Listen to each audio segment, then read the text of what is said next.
Hey Dave. Oh, hey Kelly. Have you seen it yesterday? It was unbelievable. Huh?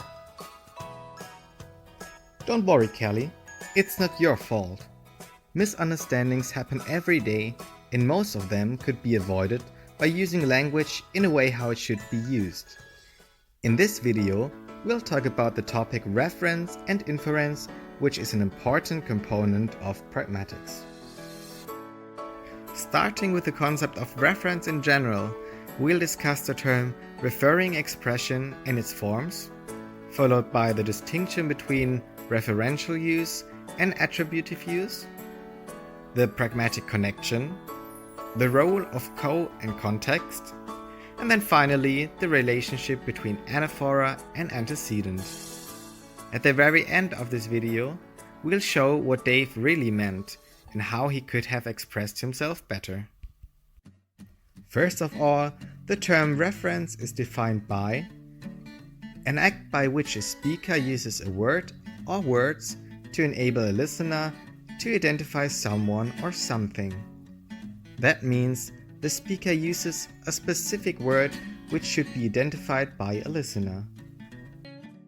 These words are called referring expressions and can have different forms such as proper nouns like Hawaii, noun phrases like a beautiful place, indefinites like a tree, or they can be just simple pronouns like he, she, or it.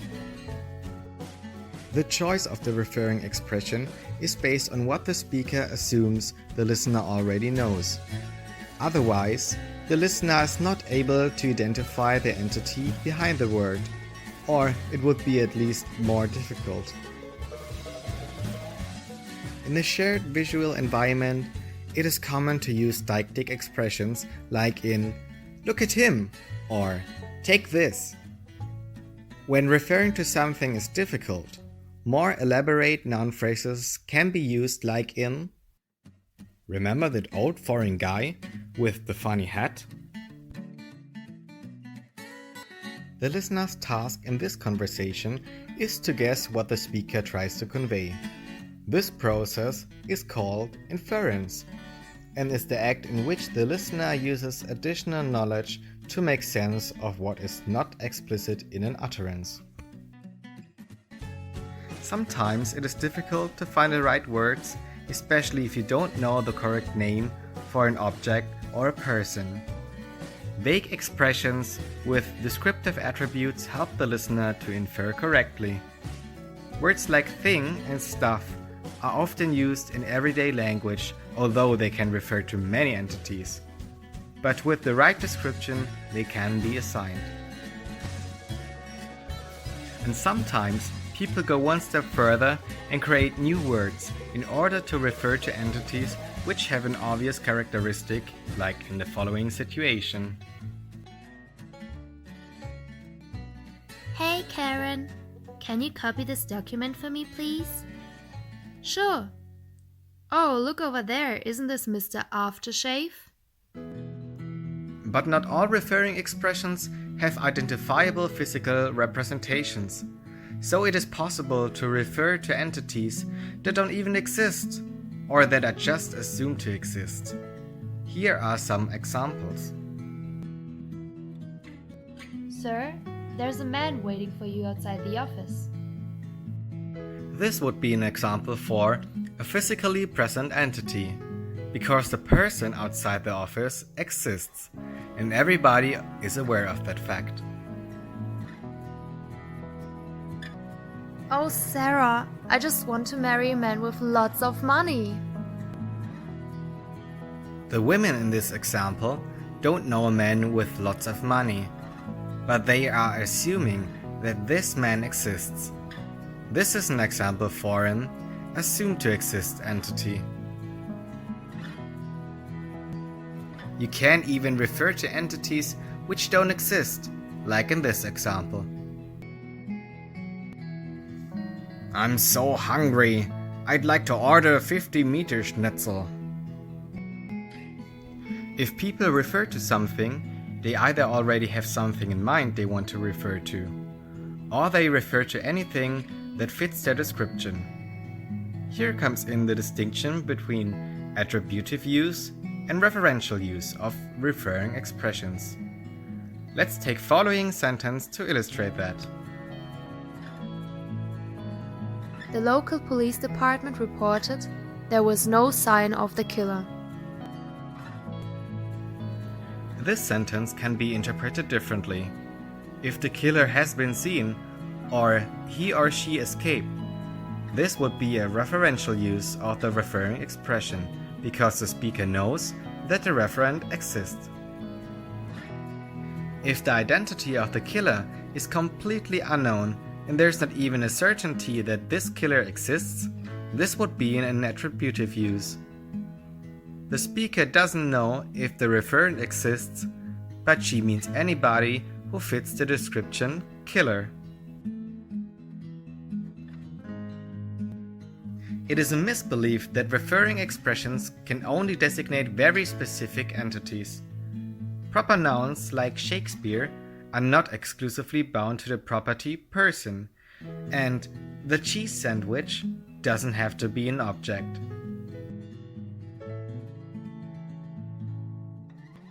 Shakespeare was a great artist. Can I borrow your Shakespeare? To tell if it's an object or the person is only possible because we have culture-specific conventions on which we agree. People from other cultures who have never heard of Shakespeare will not know that with Shakespeare a book could be meant.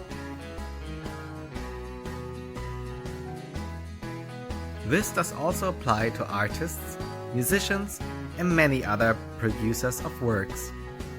The cheese sandwich, which I mentioned earlier, can also be a referring expression of a person who just ordered a cheese sandwich.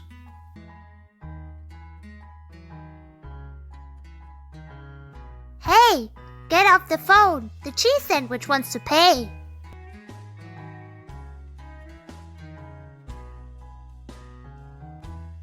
Or it can just be a cheese sandwich. The same principle applies to countries, for example in the newspaper.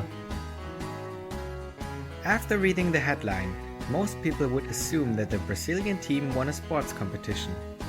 But why can people infer that Brazil is not a country, but the sports team in this case? That's because a code text is given, which supplies more information about what the referent has done.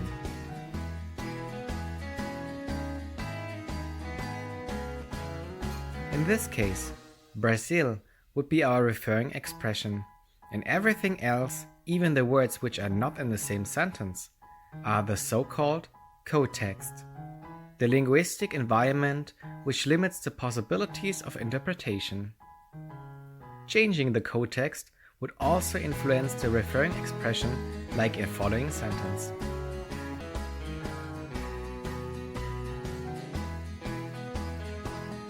The code text now implies that Brazil is not a sports team anymore. Instead, it refers to the Brazilian government. Also, the physical environment, the context, can change the meaning of the referring expression.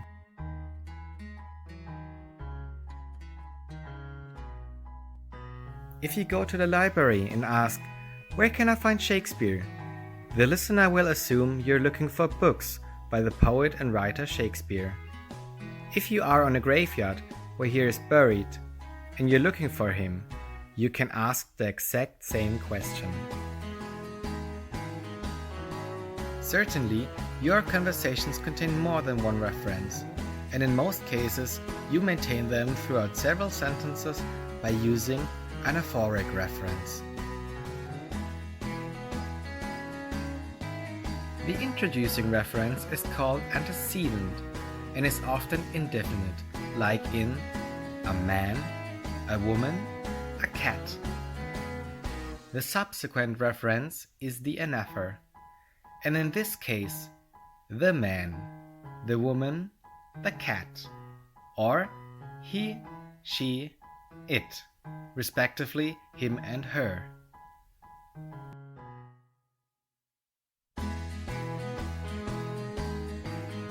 Anaphoric expressions do not always refer to the same object.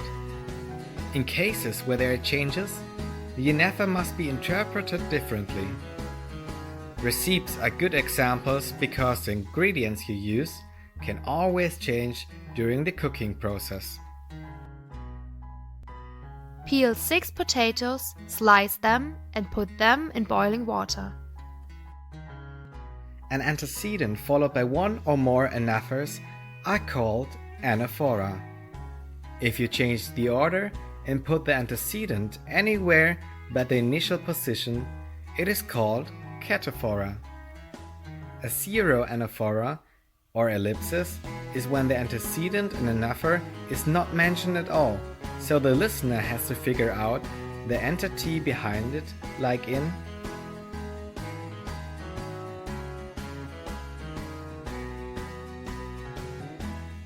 Cook for 8 minutes.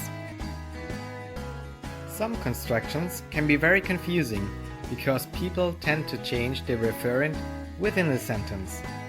For example, The bus came on time, but she didn't stop. in the correct anaphora, the anaphor must be it for the antecedent, the bus. In this example, the listener should make the inference that not the bus, so the object, is meant by the speaker, but the person who drives the bus. The effectiveness of the principle of reference depends on the social closeness and the shared knowledge of the speaker and the listener. The more knowledge they're sharing, the easier will it be for them to make references.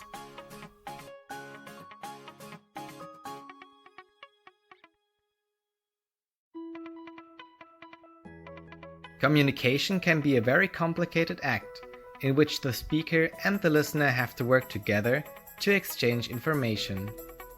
By using language in a proper way, communication can be much easier and enjoyable for both parties.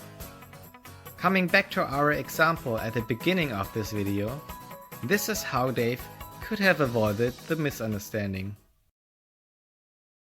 Hey, Dave. Oh, hey Kelly, have you seen the football game yesterday? It was unbelievable. Really? Oh, well, I'm not into football anyway.